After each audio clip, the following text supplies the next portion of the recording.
Hello, in this Python programming tutorial, we are going to look at the search function.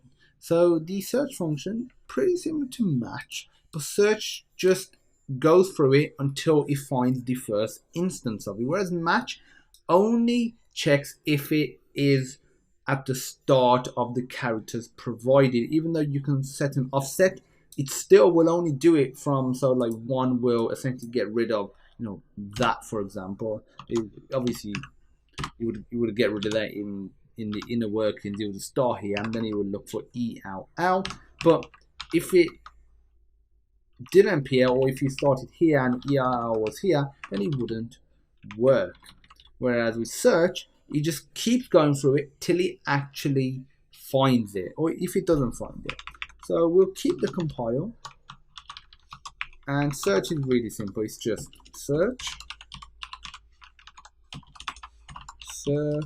and I want to do one more.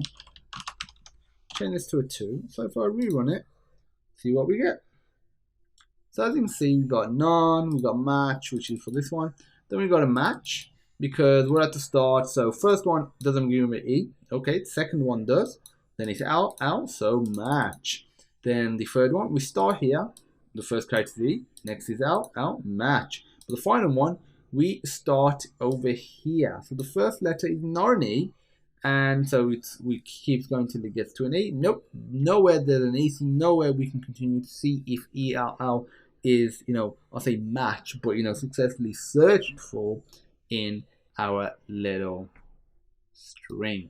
So that's it for the search method. As I mentioned in the match method, you can further advance these regular expressions, and I'm going to provide a link in the description to be able to create your own patterns, and as an extra task have a go at doing that. But that's really it for match and search in their core essence, the differences between them.